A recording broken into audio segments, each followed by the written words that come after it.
40분 뭐 이 정도부터 시작을 해서요.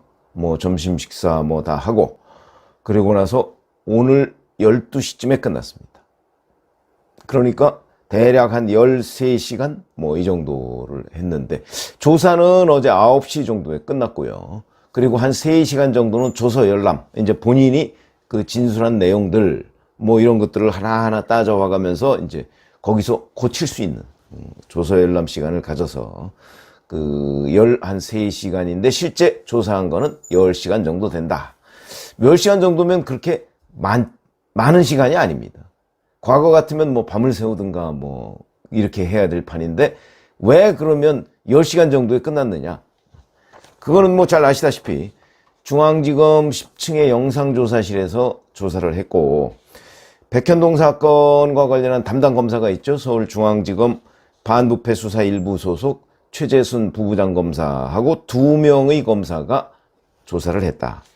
근데 검찰이 준비한 거는 300쪽 정도의 진술서다. 300쪽이면 A4용지 300쪽이면 엄청나게 많습니다. 그런데도 대부분의 진술에 이재명 대표는 지난번 뭐 성남FC나 대장동 때하고 거의 비슷할 정도로 미리 제출한 30쪽짜리 검찰 진술서가 있거든요. 그거 어제 그저께 사흘 전이죠. 15일에 그거 요약본 5쪽짜리를 공개한 바가 있습니다. 그거를 좀 상세하게 풀어 쓴 거겠죠. 30쪽짜리.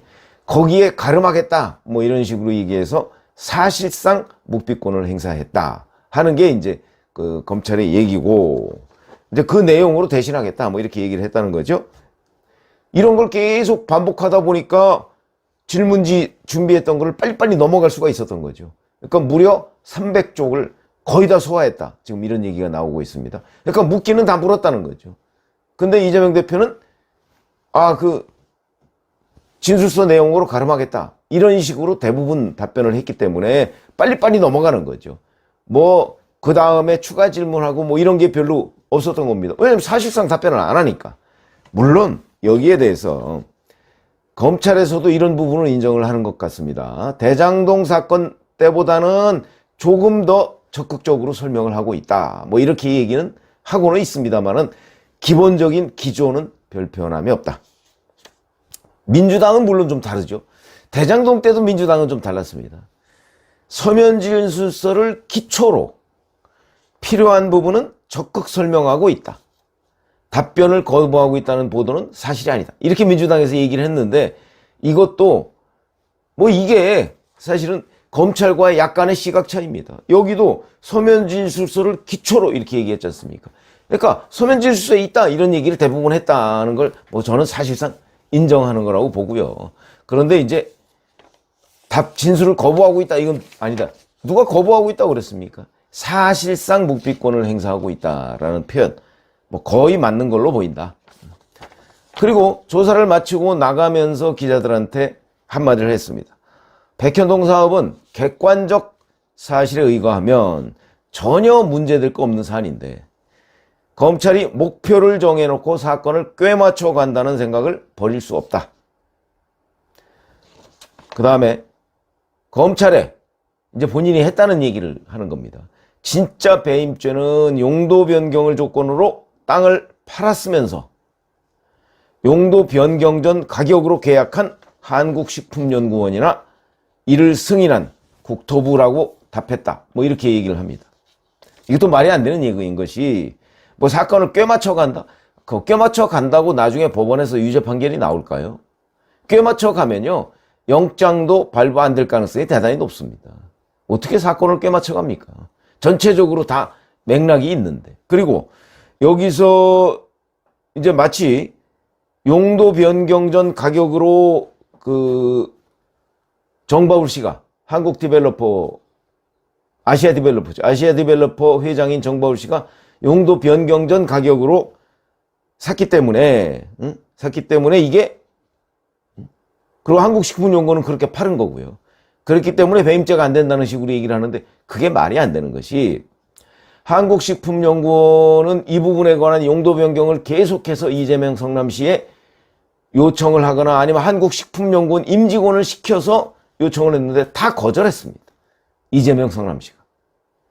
그리고 나서 도저히 이 아시아 디벨로퍼가 안 되겠다 싶으니까 2015년 1월에 김인섭 씨라는 사람을 영입을 하죠. 처음에 영입할 때는 5대5 조건으로 영입했습니다. 주식 배당 5대5. 나중에 이제 이게 다 틀어지긴 했지만 그렇게 영입을 했습니다. 왜냐하면 도저히 안 되니까.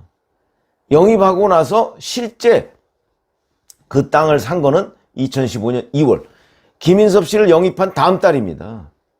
그러니까 김인섭 씨를 영입하고 김인섭 씨가 충분히 가능하다 얘기를 하니까 땅을 산 겁니다. 그러니까 여기서 용도 변경 전 가격으로 계약한 식품연구원은 자기들은 도저히 이 용도 변경을 할 수가 없는 겁니다. 이재명 성남시를 상대로 안 해주니까. 그러니까 팔았죠. 이제 그 아시아 디벨로퍼가 산다고 하니까.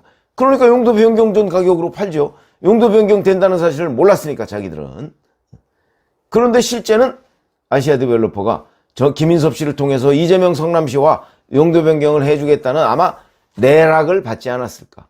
그러니까 2015년 1월에 김인섭을 영입하고 2월에 그 한국식품연구원 부지를 사고 3월에는 이재명 성남시장이 그 성남도시개발공사를 이 백현동 개발 사업에 참여시킬 것이라는 자필 메모를 남겼습니다.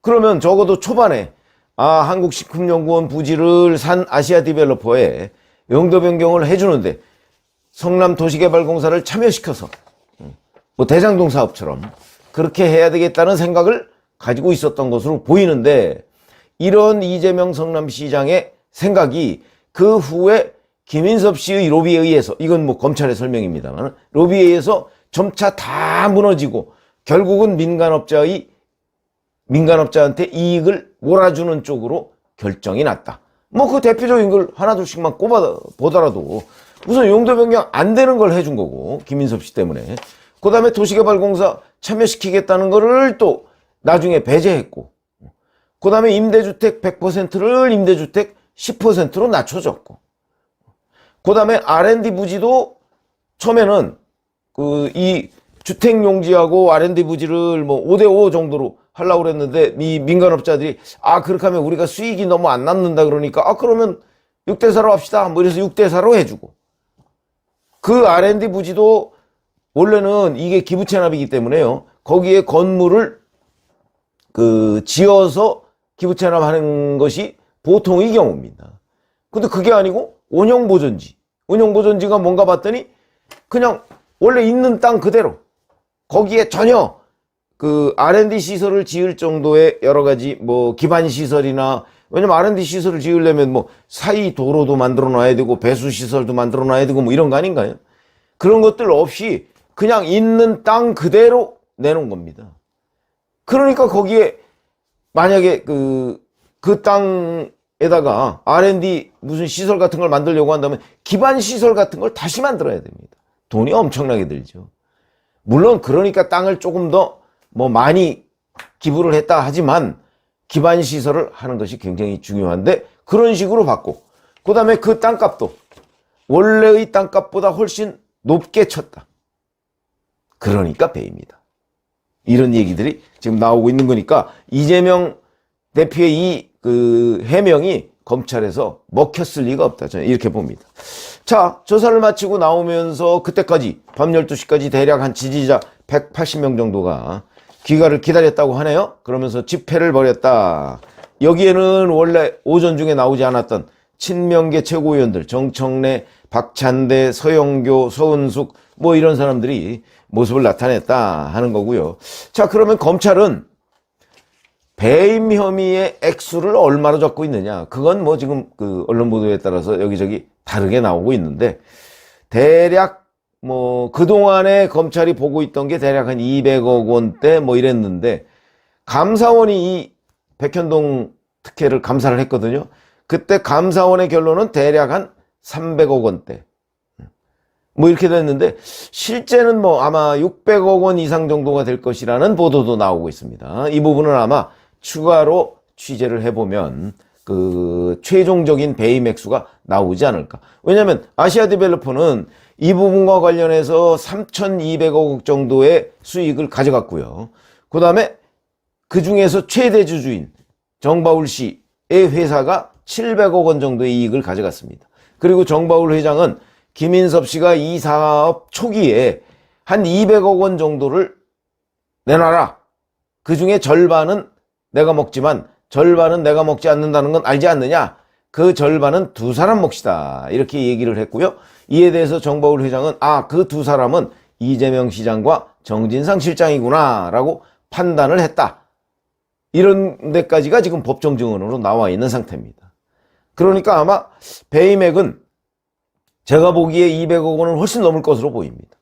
적어도 정바울 회장이 이재명 정진상을 위해서 200억 원을 줘야 되겠다고 생각을 할 때는 그거 주고 나서 자기도 원래 그 백현동 개발 사업에서 얻을 수 있는 이익보다 이렇게 뇌물을 주고 시작을 하는데, 그러면 훨씬 더 많은 액수를 자기가 가져갈 수 있기 때문에 오케이를 하고, 그래서 김인섭 씨하고 합의가 돼서 시작을 했던 것이 아닌가 이런 생각이 들고요.